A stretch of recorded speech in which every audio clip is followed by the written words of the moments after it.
अक्सर हर सर्कस को ना एक रिंग मास्टर की जरूरत होती है और मुझे रिंग मास्टर बनने में बहुत मजा आ रहा है. Hi, I'm Smriti, journalist with DM Talkies, Hey. and I absolutely loved you in Crime Beat. Hey. And yeah, my questions for you. Okay. Uh, uh, the show is created by Sudhir Mishra, and he's one of the renowned, directors in Indian cinema for a while, for a really long while, for decades, you can say. Correct. Yeah, and I want to know what made you choose Crime Beat. I think there are multiple reasons for choosing Crime Beat. Firstly, Sudhir Mishra goes without saying, he's a legend. I I was dying to work with him, and what a great opportunity. Um, the script itself, um, the script was based on by Somnath Bhattabyar, The Price You Pay. Excellent book, amazing script, fantastic scope for my character to perform. And Saqib, after 14 years, he's a buddy of mine. We did a film 14 years ago, which became some sort of like a cult hit amongst the college.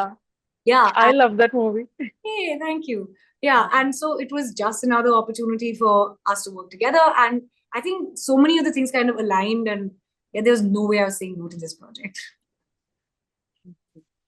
About the book. So what did you base your character in Crime Beat? What did you base your character on? Did you focus only on the screenplay that was given to you, or did you base it on the book? So The price you pay. book actually builds a really kind of realistic portrayal of what it is like to be an investigative journalism in that time Delhi. It really kind of creates the world, solidifies the world for you. The script did something similar. It kind of constructed the whole investigative journalistic world around me. So there's a lot for me to kind of borrow from there itself.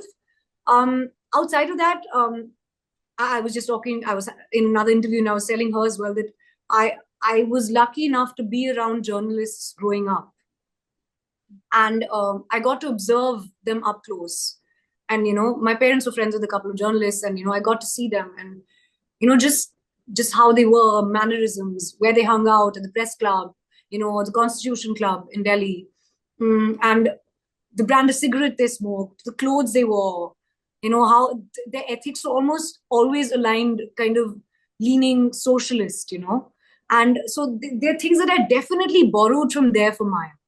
And both Sudhir sir and Sanjeev, who's the other director on the show, were very, very collaborative in that.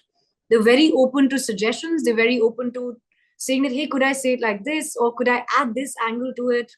Because Maya's character actually is she's a privileged girl. She comes from money, and she comes from money, but she wants to do this, and she wants to be taken seriously. But her privilege comes in a way constantly.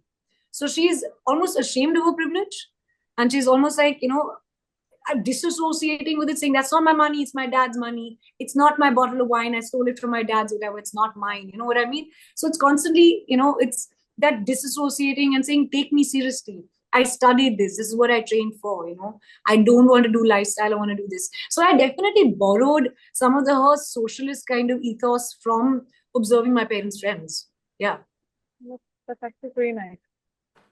How important do you think is for the media to talk about politics? How politics affect us, you and me. We are normal people. हम लोग vote देते हैं. So how important, because this movie is about investigative journalism, it is about investigating the taxpayers' money, which people unearthed that there was a scam going on and people's money was used. So how important, especially in the current scenario where media is just especially television media, news media specifically, it's known to be loud. So how important do you think it is to talk about politics, which matters to us? Media is one of the 4 pillars of democracy. And the responsibility media holds, media can literally make or break a democracy. And there's a moral responsibility to report responsibly and to report the truth without bias, without opinion, just facts. And you have to let the people reading on the other side decide. But right now, even fact is fluid. Even it's up for questioning. You can make up your own facts and they'll be on the front page. It's how much money you have to pay. News can be bought, news can be sold, the truth can be buried. So if I were honest, it's one of the most important kind of things for the media to report truthfully, especially on politics, because our politicians are policymakers. What they do in office is what affects our lives on a daily basis. And I can't say with confidence that the world that we live in now is a world that is free of bias. And that is telling us the truth. So, which is where free press comes in and independent media comes in, and which is where you have to, like, as citizens, we have to do our due diligence and say, you know what, I find that this press house is actually reporting the truth. It's not giving me a singular colored opinion on something. It's not divisive. It's not selling the politics of hate. So, I think media is paramount, and the reportage of politics is the bread and butter of it. They absolutely must stand by the truth. And it's really sad that we're not in those times right now. That's so true. Whatever, everything is said is absolutely truth of what our state of our political journalism, or investigative journalism. My next question is: you are a musician, a singer, and you're also a theater artist. How similar or different do you think is acting in front of the camera or acting on a stage, and also like how it is different or similar from composing and singing? How is it that? So I think performing arts they flow in and out of each other really beautifully.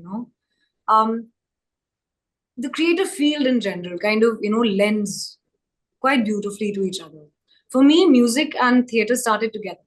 So the theater group, I was 4 when I joined my theater group.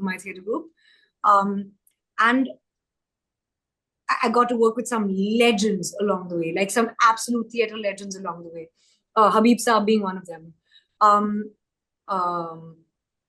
N.K. Raina, N.K. Sharma, like just amazing G.P. Deshpande. I just really got to work with amazing people. Makaran Deshpande, Nasir Saab. So, along the way in theater, I encountered such incredible genius.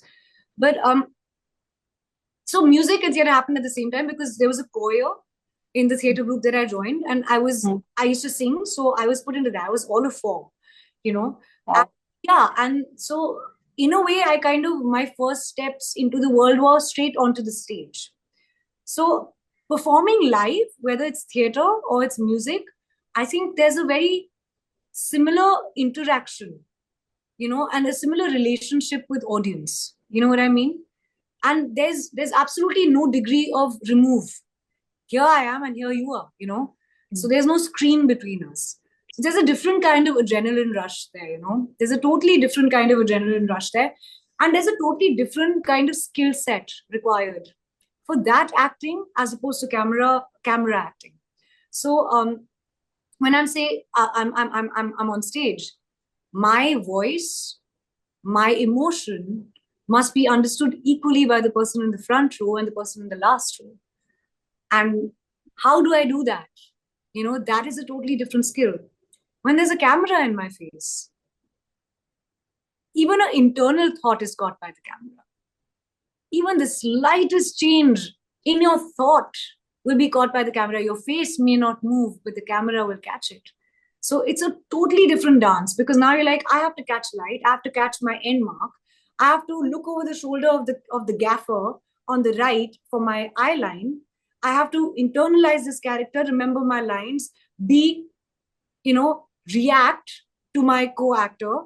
Sometimes, act with nobody there also, because it's somebody else's POV. And it's a technical craft. It's a totally different set of techniques that you have to develop, and a totally different faculty of your mind that you're using. So, very different, very, very different. You seem like a complete multitasker at this point, and it's amazing. It's really amazing. This is my last question for you, and I asked this question to Saqib Salim as well. Yes. You were surrounded by amazing actors, including Saqib, Danish Hussain, Rahul Bhatt, Sai Tamankar, Rajesh Telang, and also again Saqib Salim, your first co-actor. How was it working with all of them? What a joy! What a joy to be surrounded by such incredible performers. I think I only want to do projects where people are exponentially more talented than me. Because the moment you're there, it's learning. It's constant learning, observation and learning. It's like if somebody is, I pray every time I get a project, may the actor be so much more talented than me, because if they are, then I'm learning from them, and then my performance gets lifted. So I think, I mean, eventually we're all a cog in this kind of machine that's trying to make a film, and no more important than the gaffer or the assistant art director or anybody else on set. And if you remember that it's a collaborative effort, and that if the other person shines, I shine, and if the other person shines, I get to learn, I get to do better, then it's, I mean, what a joy, man. Like really, what a privilege and a joy to be surrounded by such talent. Absolutely. I mean, you get like you said, you get a lot to learn over the period of time. Absolutely. Awesome. So these were my questions for you, Saba, and thank you so much for your time. And I absolutely loved you. I absolutely loved you in the show. Thank you. And I'm looking forward to seeing you on the big screen and the small screen every day. Thank you so much, Smriti. Really lovely talking to you. Lovely talking to you too. Thank you so much. Bye-bye. You have a good day. Bye. Bye. Bye.